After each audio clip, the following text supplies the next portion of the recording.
My husband's parents come to stay at our house once a month. I want to invite my parents too. No way. My parents are not allowed, but his are? How selfish can he be? This is my house too. I reached my breaking point and decided to get back at my husband in a certain way. My name is Emma. I'm 30 years old. I married Jackson 5 years ago, and we have a daughter, Sophia, who's almost 3.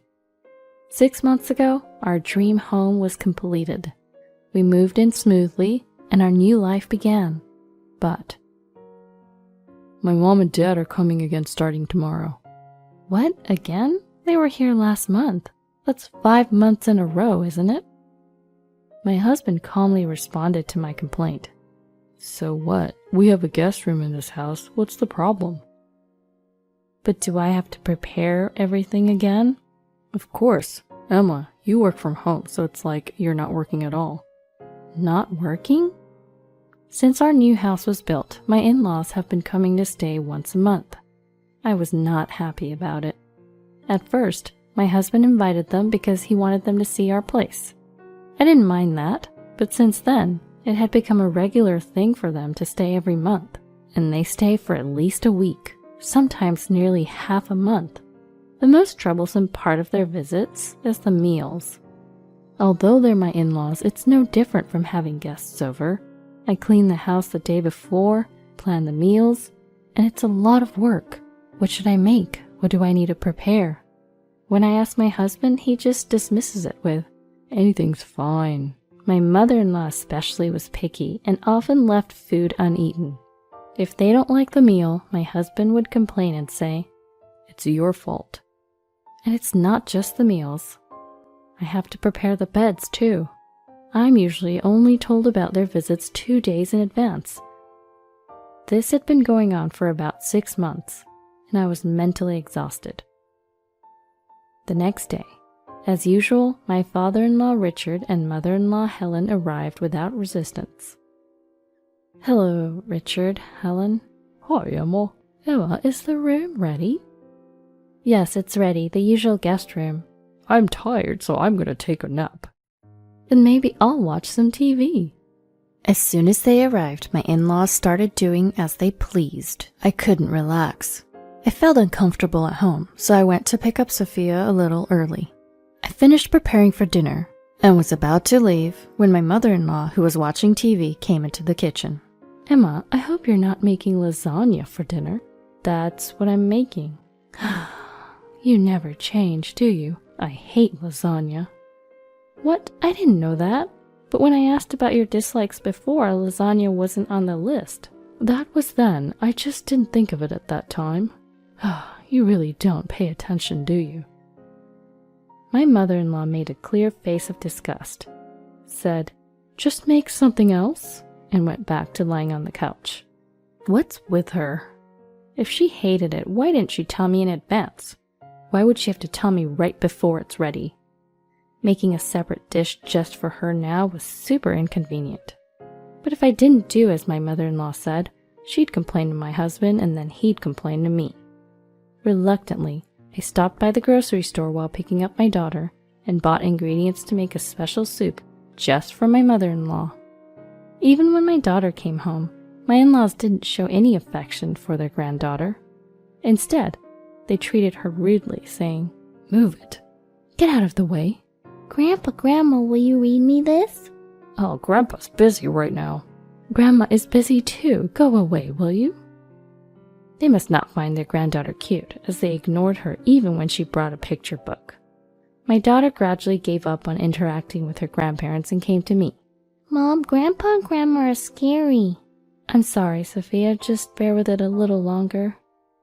And this was just the first day. This continued for another 2 weeks. I can't endure this life any longer. Even my daughter dislikes it. I'll go crazy if this continues. After my husband came home, I poured out my true feelings to him. Jackson, I'm sorry, but can we make Richard and Helen's visits like once every 6 months? Huh? Why? Once a month is just too frequent. I have to prepare all the meals and accommodations, and I have work and Sophia to take care of. It's too much. Sophia's scared of your parents, and I'm at my limit. My husband made a clear face of disgust and showed an exasperated attitude, saying, "Is that all?"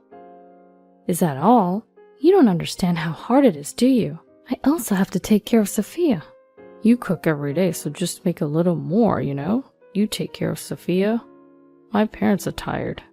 "What? I'm telling you that Helen's pickiness is a problem.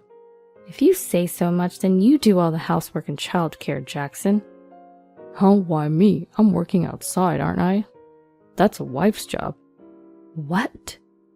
"Anyway, Mom and Dad are looking forward to seeing me, so you just need to take good care of them. Sophia will understand eventually." He casually dismissed me and went back to his room. Left alone, I barely suppressed my anger. What's with him? Why do I have to do everything when his parents come to stay?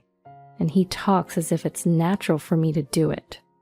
I'm not a housekeeper or a servant, you know. Frustrated, I started preparing breakfast for the next day. Then, my mother called. "Hello? Mom, what's up?" "Oh, Emma, can you talk right now?" My mother seemed to be in a hurry over the phone. "What's the matter?" "Actually, our house has a leak. It looks like there's going to be a major repair. Can we stay with you for 3 days?" "What, a leak? That's terrible. It's totally fine for you to stay with us for 3 days. Come over." "Really? Thank you. You're a lifesaver." After ending the call, I went to my husband's room to tell him the news. "Jackson, can I talk to you for a moment?" "What is it?" "My parents are coming to stay with us starting tomorrow." My husband, who was fiddling with his phone, turned to me and exclaimed, "What?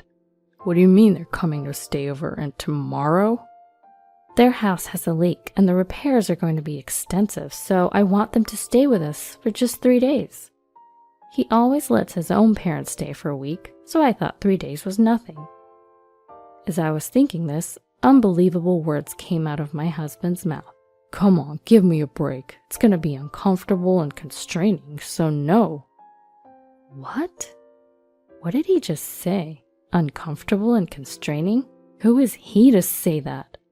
I've been putting up with his parents all this time, haven't I? Stunned by my husband's selfish remark, I somehow managed to find the words. "Wait a minute, so it's okay for Richard and Helen to stay, but not my parents?" "I don't feel uncomfortable around Dad and Mom. Your parents are so square and I can't stand them." "No, it's not that my parents are too square. His parents are just too free-spirited. Watching TV while lying on the couch or complaining about my cooking is more absurd. Does he not understand?" Anger welled up inside me. Nevertheless, my husband added fuel to the fire. "Anyway, 3 days is impossible. Have him stay somewhere else." At that moment, my barely contained anger exploded. I suppressed my body, trembling with anger, and calmly muttered, "Oh, I see. Got it. Starting tomorrow, Sophia and I will stay somewhere with my parents." "What?" my husband asked in surprise. "You're joking, right?" "Joking? You're the one who said to stay somewhere else, right?" "No, I just said your parents could stay somewhere else. Not you and Sophia, too." "Don't say what's convenient for you. Just so you know, we won't be coming home for 3 days.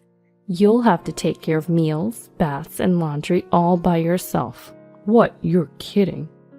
Ignoring my desperate husband, I packed our bags. The next day, I explained the situation to my parents and booked a hotel room for the 4 of us. During that time, I received lots of texts from my husband. "The frozen curry exploded when I heated it up. What should I do? The bread won't toast in the toaster. Please come back and cook dinner." I was honestly amazed at how much trouble he was having on the first day. He should have just given up and eaten fast food, but he was probably trying to compete. It seemed so ridiculous that I couldn't help but laugh.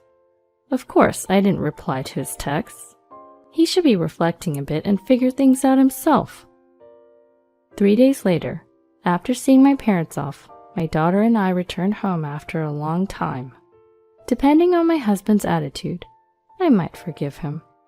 As I was thinking this, my husband came running from the back of the house making a loud noise. "I'm home," I announced, and my husband, his face red, began to yell. "You Why didn't you reply to any of my texts? You knew I was in trouble, didn't you? Panting, he pressed. Answer me. Hey, answer me. You knew, didn't you? I knew? I responded aggressively. But I told you, didn't I, that you had to take care of everything yourself while I was away? Don't mess with me. You're my wife. It's your duty to take care of the house. Despite our daughter being present, my husband continued to rant and rave. As I looked at him, everything began to feel absurd and foolish. My daughter seemed slightly taken aback as she watched my husband yell at me. Sophia's right here, can't you stop? Isn't this all your fault for not allowing my parents to stay for 3 days in the first place? What? How is this my fault? I just said I didn't want to host your parents, not that you all had to leave. You left on your own. I'm telling Mom about this. With that, my husband stormed out of the room, still furious. I can't be with this man any longer. I explained the situation to my parents and decided to stay at their house for a while. The next day, after my husband left for work, my daughter and I returned to my parents' home. I left my daughter with them and went to get divorce papers. If my husband had no intention of apologizing, then it was time to seriously consider divorce. I guess he noticed we were gone. Late at night, my husband called. Hello? Hey, where are you right now? I calmly replied. At my parents' house, why? My husband became even more furious at that answer. What, your parents' house? Don't do things on your own. What about my dinner? Sorry, but you'll have to make it yourself. More importantly, don't you have something to apologize for? Apologize for what? There's nothing to apologize for. I have nothing but complaints. Maybe he'll reflect and apologize. Maybe we can talk about his parents and resolve this. My small hopes were shattered in an instant. I see. You have no intention of apologizing.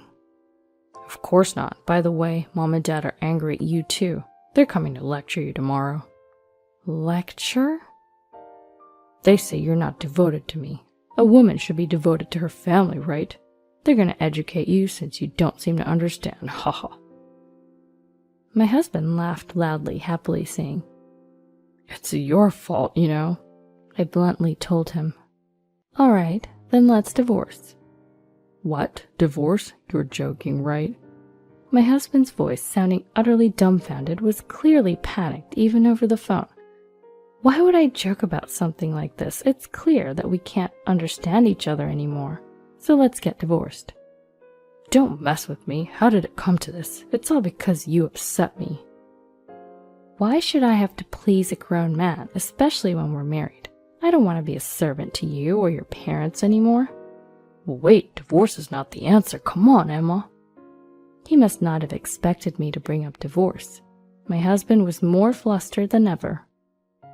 I'll never allow a divorce. If we divorce, this house will be mine, you know. Go ahead, but you'll have to pay the mortgage.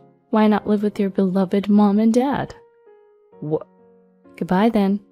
Hey, wait, Emma. I hung up the phone and ignored all subsequent calls and texts. I immediately contacted a lawyer I knew and began preparing for divorce negotiations. My daughter had witnessed plenty of bullying from my husband and in-laws. I had also been reporting the bullying to my parents all along. Thanks to all that, the divorce negotiations proceeded overwhelmingly in my favor. If it goes to court, you, Mr. Jackson, will be at a significant disadvantage, just so you know. My husband must have felt the urgency in the lawyer's words. After much reluctance, he signed the divorce papers a month later. My daughter firmly refused to live with my ex-husband, so we decided to live together at my parents' house. I demanded property division, child support, and compensation for emotional distress from my ex-husband. Thanks to my lawyer's expertise, we were able to claim more than the standard amount. My ex-husband's salary isn't that high, so paying child support alone should be a struggle for him. As a result, it seems he had to auction off the newly built house he had just completed. Emma, I was wrong. Please come back. I won't let Dad and Mom come over anymore, I promise. I can't imagine life without you and Sophia. I still get texts like these from my ex-husband, making me feel uncomfortable. But of course, I haven't replied to any of them. Once all the payments are settled, I plan to block any further contact from him. My daughter is living her life without much change, but occasionally I regret having taken her father away. Sophia, do you miss your dad?